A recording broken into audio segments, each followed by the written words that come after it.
Peggy, Mhm. we are going to be going over a couple of tips and tricks tonight on how to use your airbrush.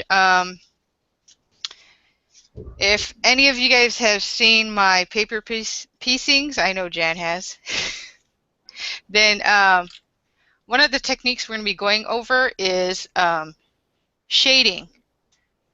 Not sure if you guys can see that too well.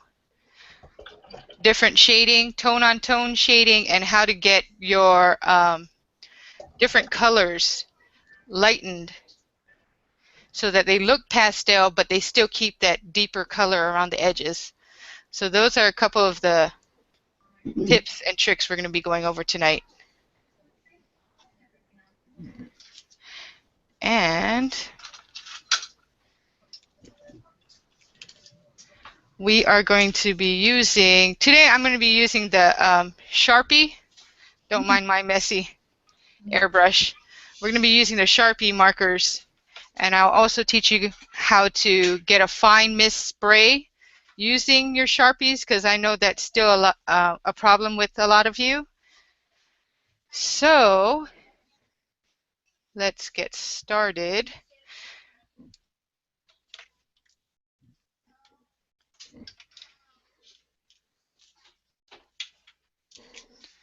Let me know if it's too dark, if you guys need more light. But let's move this here. We're gonna start off with the lowest setting and stick your Sharpie right in the adapter. And you notice when you start spraying, it's really spotty.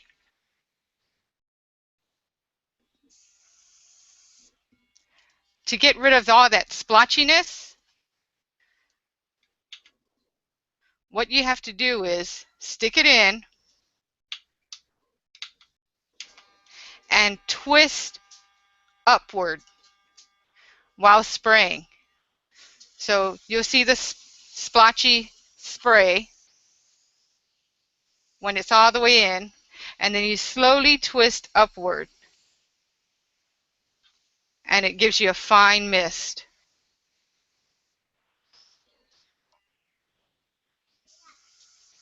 So this is the same effect as if you were to put the Spectrum Noirs and the Copics and Prismacolors. They have a tendency to seat like almost right away as soon as you put your pen in the adapter.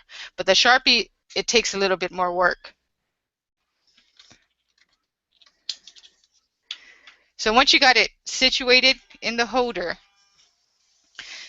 and this is a good technique with paper piercing, start off your piece first, and then you slowly bring it in and work around the edges. A lot of the time, you'll feel the need to color in your entire piece, but you really don't need to get a nice airbrushed effect. Start around the edges and work your way in. The closer you are to your paper, the darker and more intense the color. The further away, the softer the hues. So, Jan, you were talking about with me earlier about how to get the red not so red and so bright and overwhelming. Let's go on the back side. This is a good technique. You start off with the light spray, pull it out off your piece, and then slowly work it in. And move your piece, not your pen, if it helps. And to also, another neat trick is angle it. Angle your adapter and your marker, because the color will tend to shoot away. So as it's shooting away, the disbursement of ink is lightening.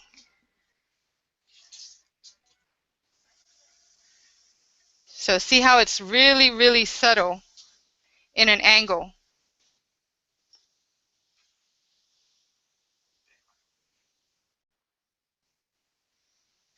And then if you're straight on, it's more condensed.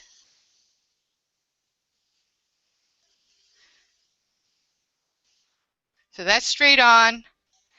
This isn't an angle.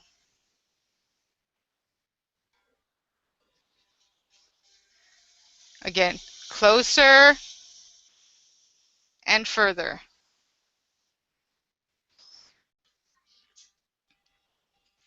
Now that technique would work great when you have like embossed images,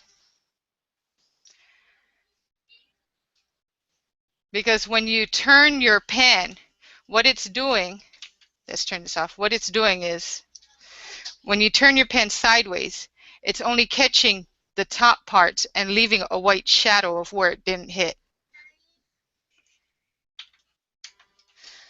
So again, we're going to start off on the side and work it in. And as you turn sideways, you can see the raised image is still there. So you see all the white pieces still exposed because it only hit the raised images. Can you see that?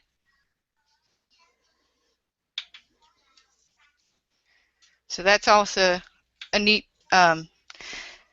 tip and trick. The tone on tone, again, you don't have to start off with white paper and feel the need to color the entire paper. If you start off with a colored paper, try to use a pen that's maybe 2 to 3 shades darker than the paper you're working with. And what it does is deepens that piece. It doesn't make your shape look flat anymore.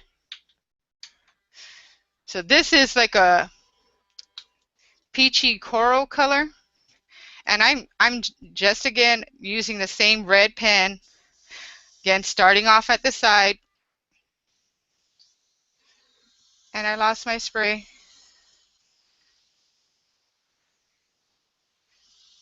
There we go. Just work around the edges, turn your piece.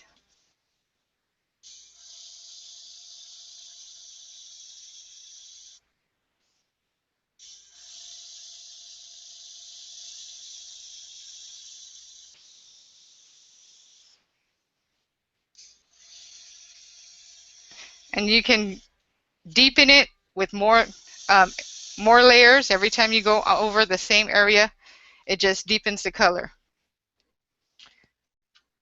So again, this is what it looks like after it's been sprayed, and this is what it looks like without.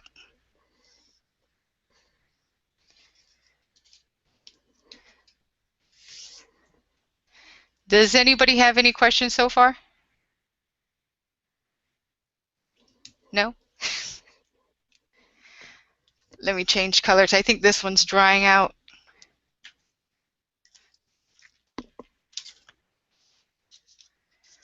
I got another neat trick, and I'm just trying to find my piece for it. Hold on.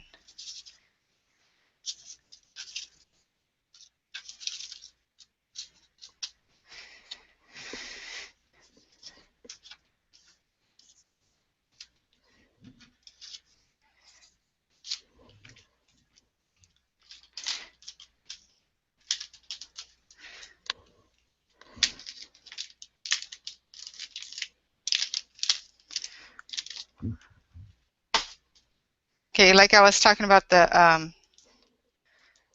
tone on tone.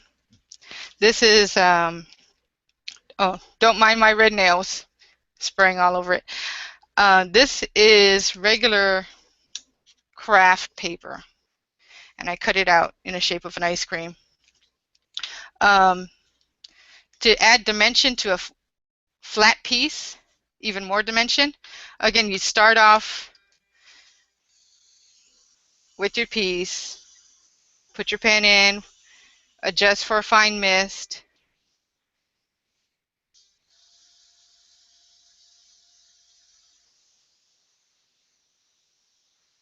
Go over it a couple times in the same area.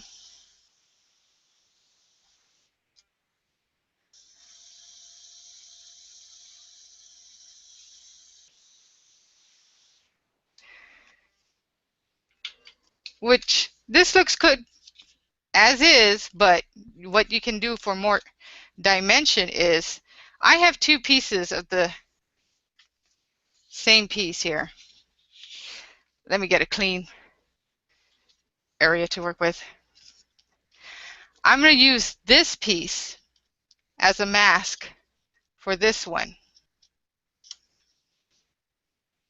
And what I'm going to do is mimic the scoop part underneath on the top. So all you need to do is grab your piece, just take one of the edges and mask it off. And do it really slowly.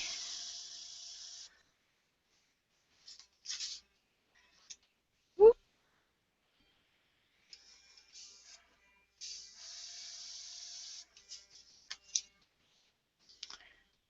And we're going to create scoops over the top. Don't worry about it not being perfect, because you can always go back over it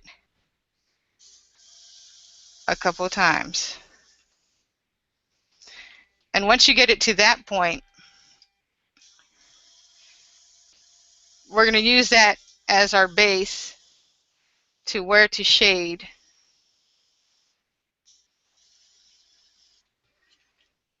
Our little ice cream scoops.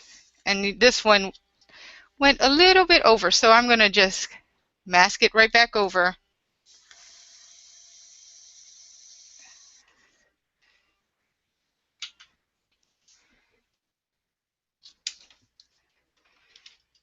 Oops! And I made scoops with it. Can you guys see that? Or is it too dark still?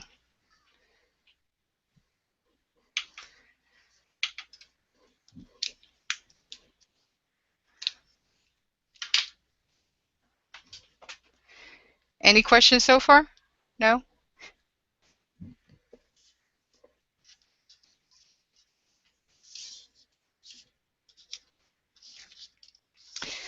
Let me get another color for you.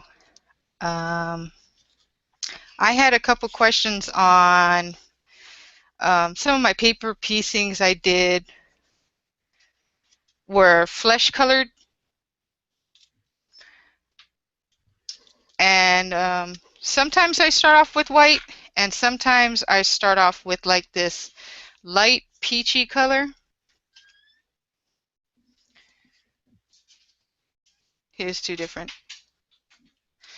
Now that one I do not use the Sharpie. I do use the Spectrum Noirs on that one because they have awesome flesh tones. So let me go ahead and put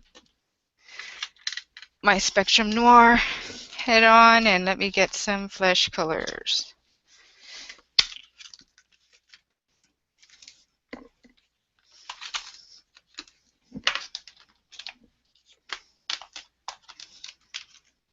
My favorite colors to use for the Spectrum Noir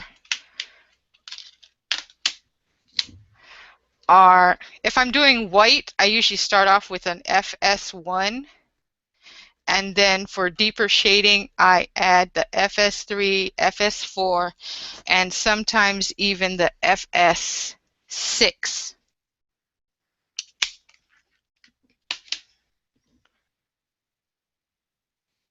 FS6.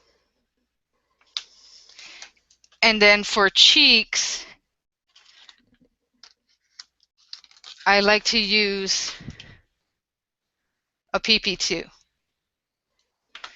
And I'll show you what I'm talking about.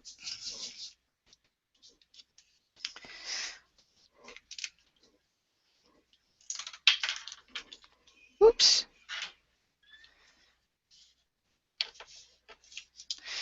So let me start off with the white.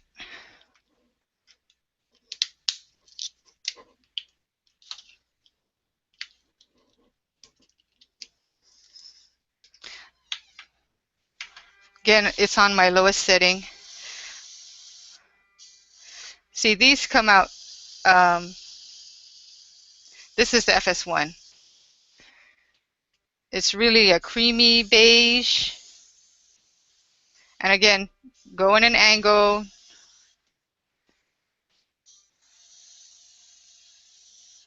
So I'm not filling in the whole thing. I'm just getting the surrounding, the outer edges, and the inside is actually still white. But because I sprayed in an angle, it slightly disperses towards the middle. So as you can see, that's the FS1, and this is what it originally started off as. And this looks fine as it is, but I like to get a little darker. So let's go with the FS. This is the FS3.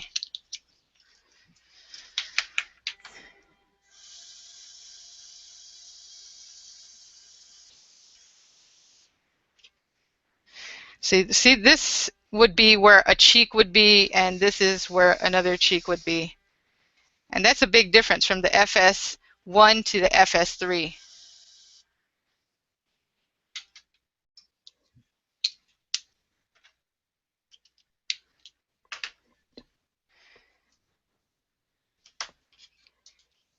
Can you see that? And on one side, let me show you how dark the FS4 gets.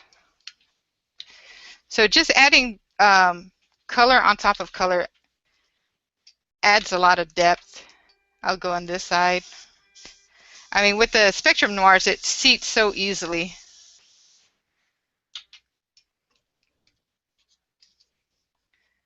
I don't know if you can tell the difference. Here we go.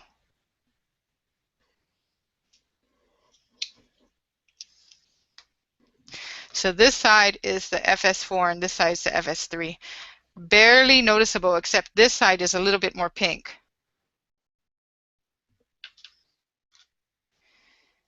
And if I was adding cheeks, I'd grab my, oops, my PP2.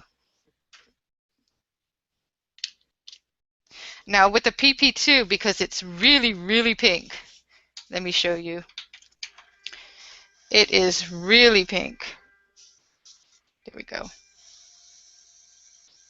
It's like a hot pink almost. You want to just barely kiss that edge. So again, start off on the side and barely touch it. See how pink that is? Flip it over to the other side. Would help if I turned it on. And barely touch it.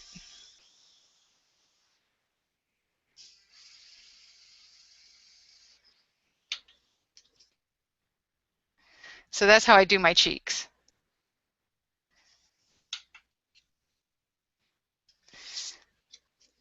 This is what it looks like. Oops, yeah, that would help.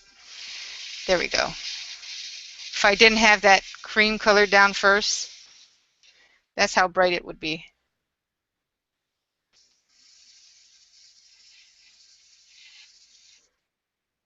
Really, really bright.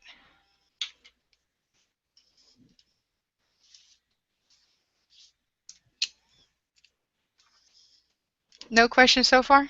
Wow, you guys are awesome.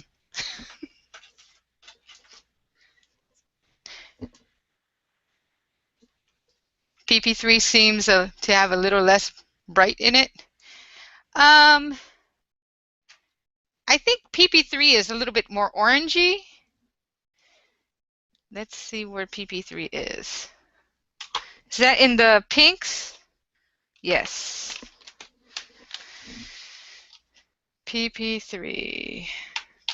Yeah, PP3, it looks like a really, really soft light pink, almost like this color pink on the cap. But when you spray it, it's nowhere near that color. And I'll show you on the other side of this white circle.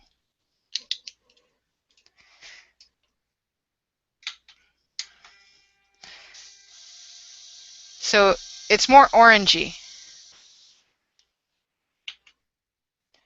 Can you see that? You know, here's the PP2. Let me do the PP3 and PP2 right next to each other.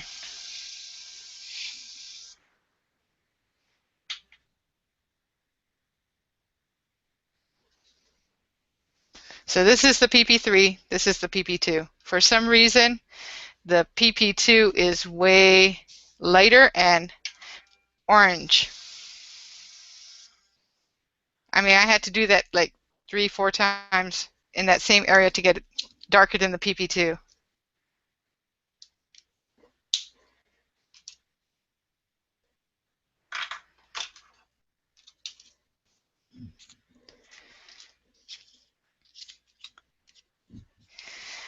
Also, here,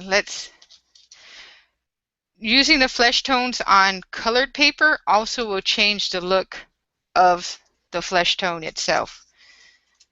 So remember, this is on white. This is like a yellowy orange type of cream, and this is more on the pink side. So if I showed you guys both the same colors, but on different swatches, it tends to look a little bit different. And let's start off the same. We'll build layers. We'll start with the FS1 on all of them, and then you'll see what I'm talking about. So this is the more orangey cream.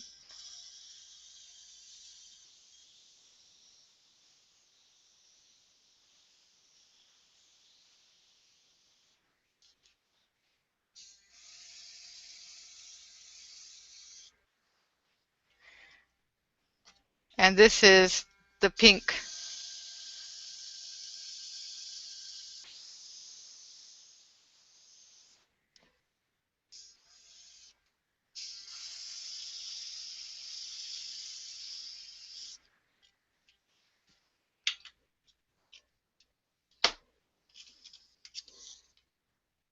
So they look completely different. And then once you start adding more layers on it, it's just going to intensify that.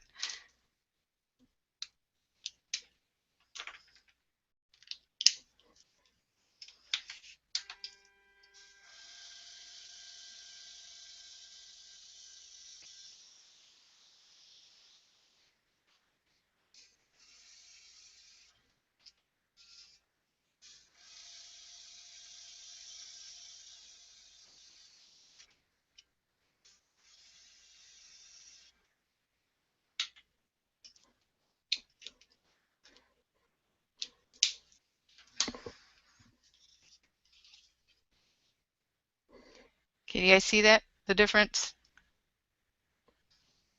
All right, Jen. And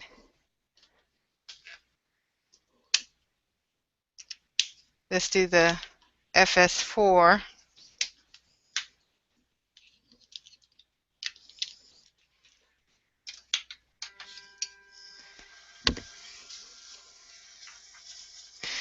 If you notice what I just did there, sometimes it's not the adapter that has a problem. Sometimes the marker has a problem sitting well. And I say that because, I say that because these markers all have this rubber on both ends, which has to slide through the adapter head. Sometimes that rubber is either too thick, or if they're brand new markers, it clings onto the plastic surface. So what you can do to kind of smooth that down, you can either take a sanding block and file it down just real gently, or you can take some baby powder so it slides right through your adapter, and that should help it. So like this one doesn't have enough of the rubber to hold it in place, and if you notice that I'll either tilt the marker back or tilt it forward to get it in the right position And this one, if you notice, I barely have a spray, but if I tilt it back, and that was just one push with my finger, it lets out a whole lot of ink.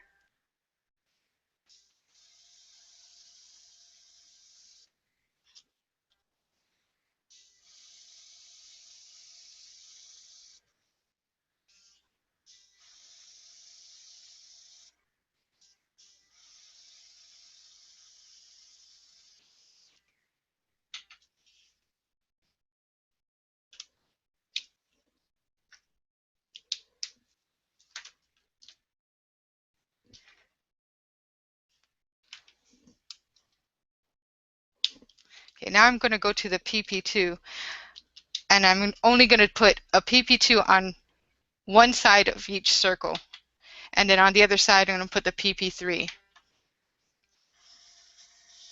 See, again, I clicked it with my finger, just pulled it back like this,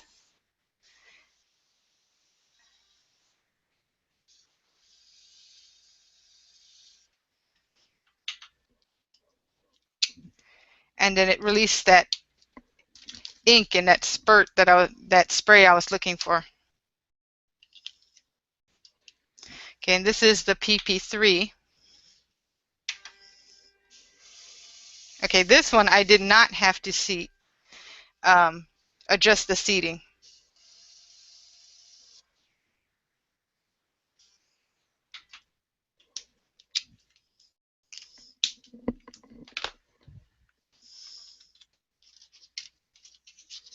Let's move this out of the way. Okay, so this is the white, this is the pink, and this is the orangey flesh tones. And as you can see, they look all different. The orange is a little bit more on the tan side, tan complexion after you're done.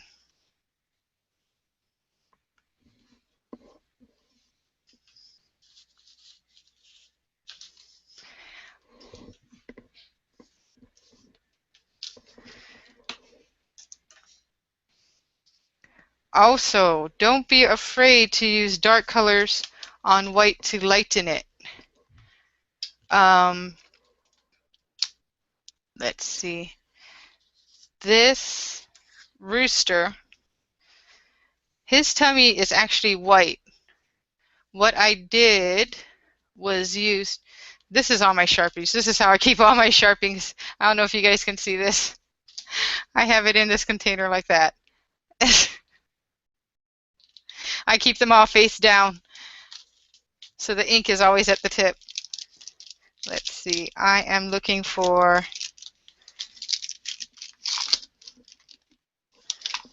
a color that's not in here. Here it is.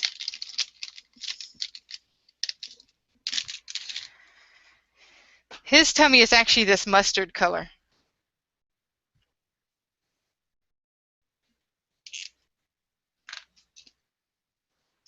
Let me switch this head out again. This is the Spectrum Noir. Oops.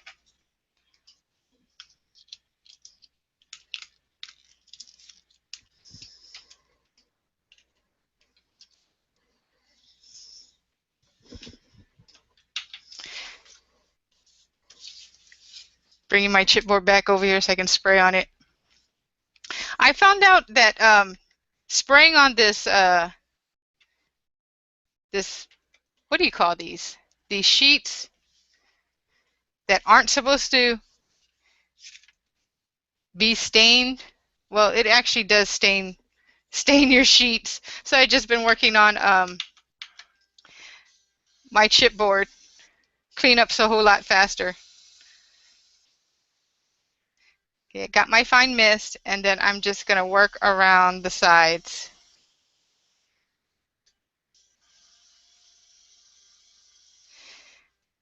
And I don't know if you can see, let me get this corner right here. What I do is start way off and then slowly work it just around the edge.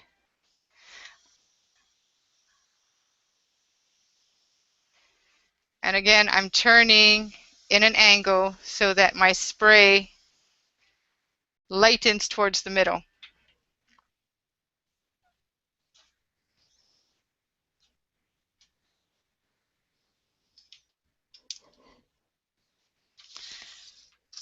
So that is with an embossed paper, and this is with a flat piece. Oops, that's trying to get that really, really fine spray. Again, twist up, twist up, that's the key. Slowly twist up.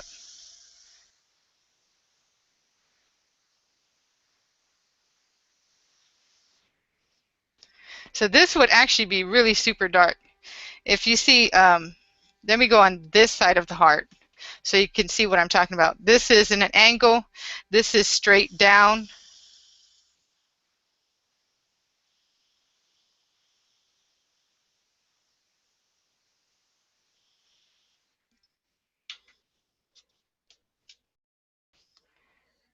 One side's lightly misted, the other side's really intense. So it just depends on the angle you have it and how close you keep it to your surface will depend on what kind of effect you get.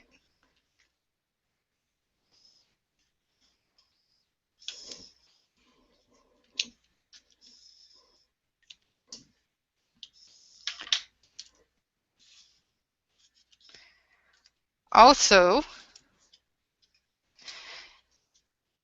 don't be afraid to, after you've stamped an image, you can also highlight that area around your sentiment, your stamp image, just by spraying around your stamped area. A lot of people tend to use the fat end of the Spectrum Noirs versus this thin end. Don't be afraid to use the finer tip, and I'll show you why. Ooh.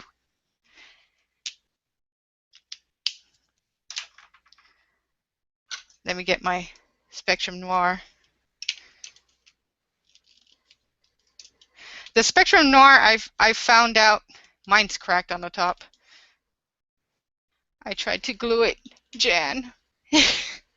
I'm so abusive with my pens, and my children in my room doesn't help any.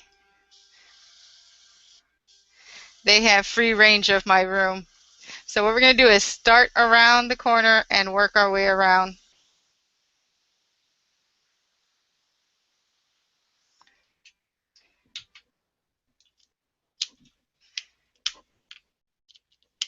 Okay, that's the fat end.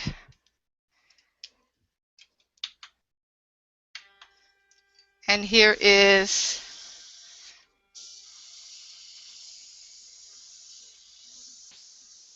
I think this side is dry, but here is the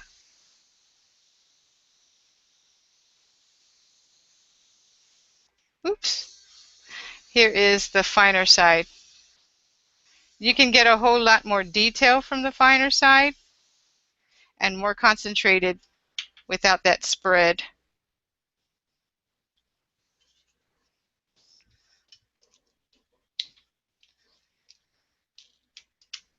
If you guys are like me, you want to be very careful shoving your pens in and out.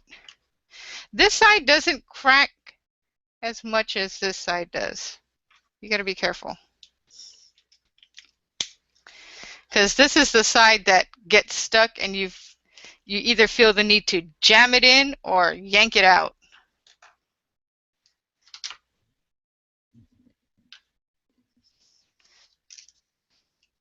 But you can see how just a little bit of shading makes a big difference. There we go.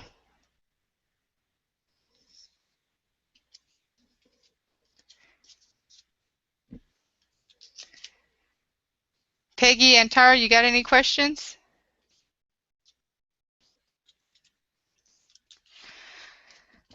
Another cool trick with the tone on tone. Um, red.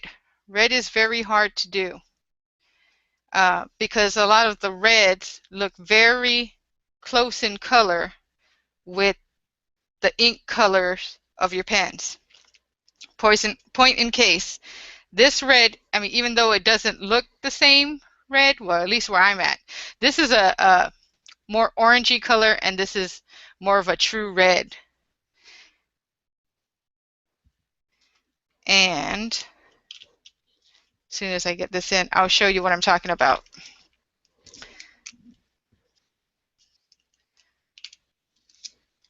They're so similar in color, you cannot tell the difference. And always take the extra few seconds to make sure you have a fine mist. It makes a big difference. And I'm getting the ink on the paper, but it's barely noticeable. Even when adding layer on top of layer, it's barely noticeable. I go ahead and I do put down a layer of red.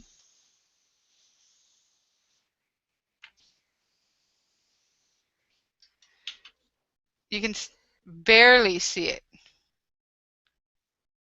There we go. I do put down a layer of red, but I don't just put down the red.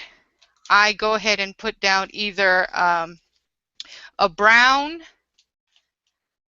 a magenta, or there's like a raisin colored Sharpie. Let's go with the, I think this is it. That's an old one. Let's go with the magenta. But that little hint of purple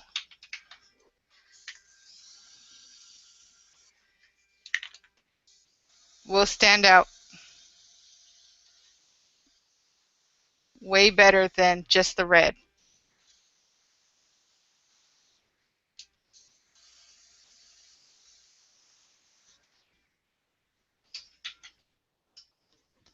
So now you can see the difference in the shading. So that's how I get the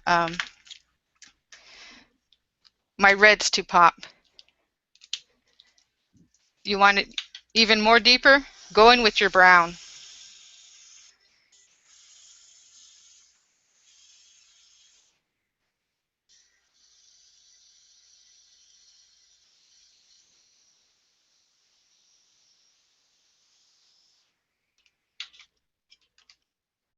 Okay, so this side has the brown and this side is just the red and the purple.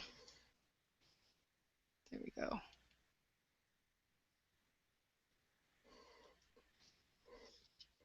So you're just adding layers on top of layers, even if it's just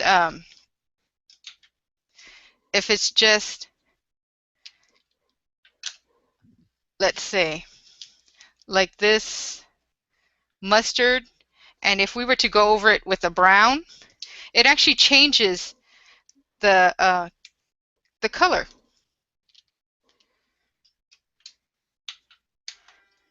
So if I was to go in with my brown over this mustard,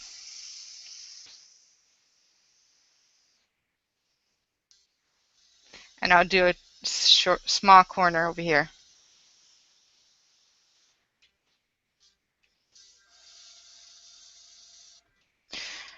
Versus if I was just to use that same brown and didn't put down that base of mustard color.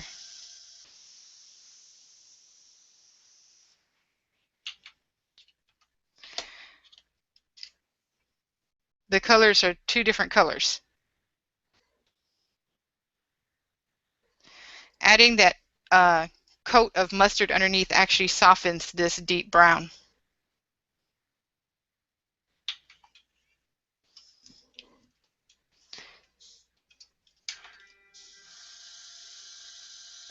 Let me go ahead and color this whole thing so you can see. So one side is all that dark brown, and then this side I'm going to go in with the mustard and then the brown.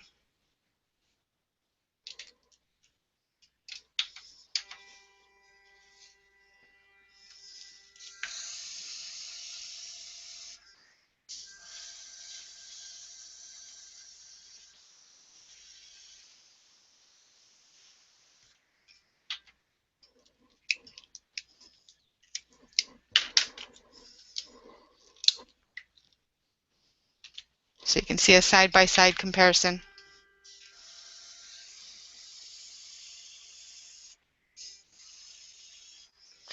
I may be running out of brown.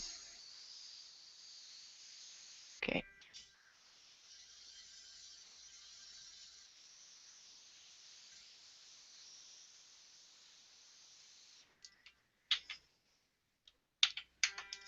I don't think that's dark enough.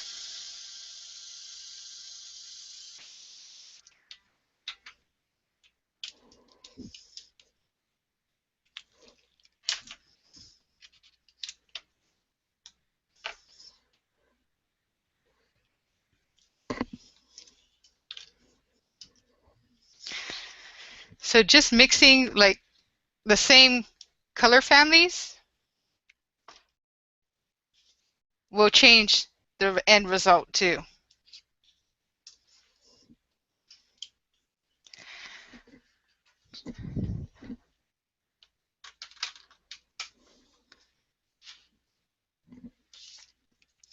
Um, One of the more harder things to do is getting a brown shaded, because a lot of the times my brown paper, like this one, is a really, really dark chocolate brown, and my pens aren't as brown as my paper. So it's the same thing with the red. We need a shade darker than that, but I always start off with its light color. So I am also going to start off with the brown.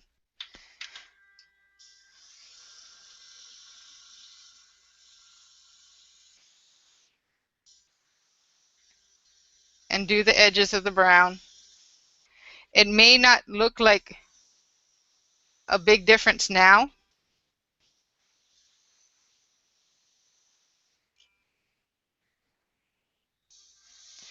but I'm going to go right over it with another shade, but not a brown and not a black either. Black is going to be too harsh.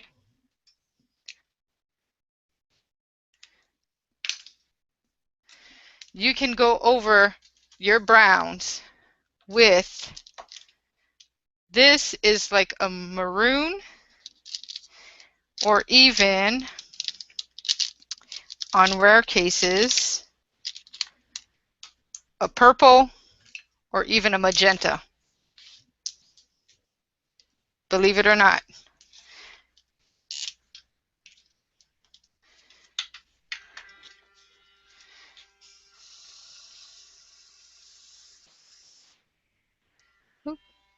This is the one that's running out of ink. Hold on. Let me throw that one away.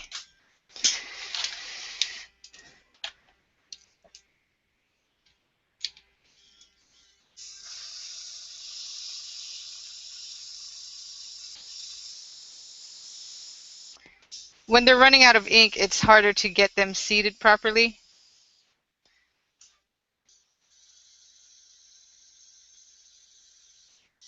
And this one is running out of ink. Okay, we're not going to show you the magenta. Let's go straight to the purple.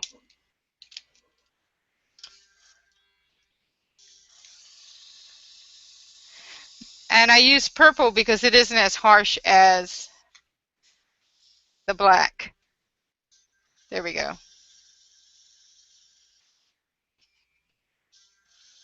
And it still has the red tones in the purple.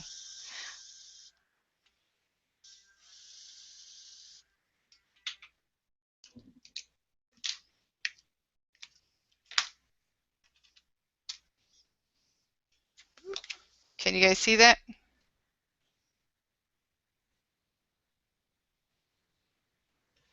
Jen, can you see that? On my computer, it looks really, really, really, really dark. So I'm not sure if you guys can see that.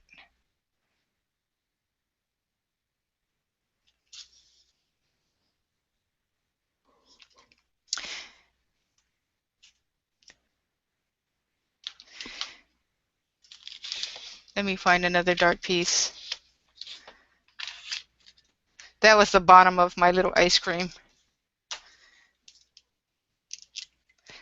which I don't know where it went. It's probably on the floor somewhere. Okay, and this is the maroon color. It's like a really, really deep maroon. And this one I'm going to go straight on it, on my paper.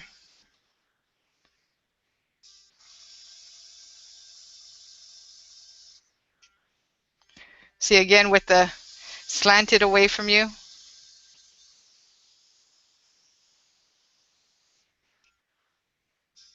I like to go over the areas a couple of times.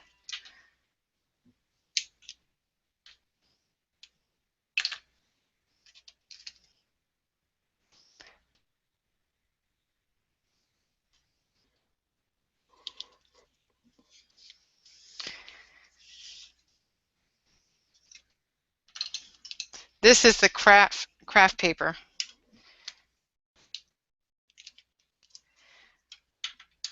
And again,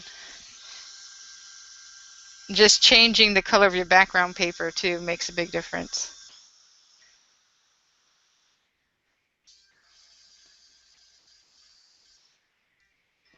Okay, this is the maroon now. Some colors you would not expect to use for shading actually work pretty well.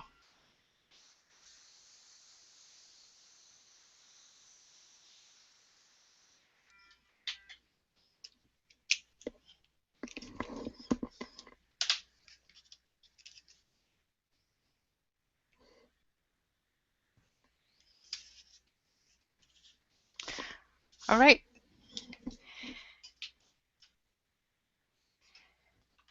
No questions? No? Well, that's all I got for today. If you guys have any specific questions, I can answer them for you, or try to. I know I had a lot of questions in regards to my paper piecings, and some of my other DT sisters wanted me to make a video, but we were having technical difficulties, so the video is on my computer somewhere. All right. Well, that's all I have for today. I hope you guys enjoyed it.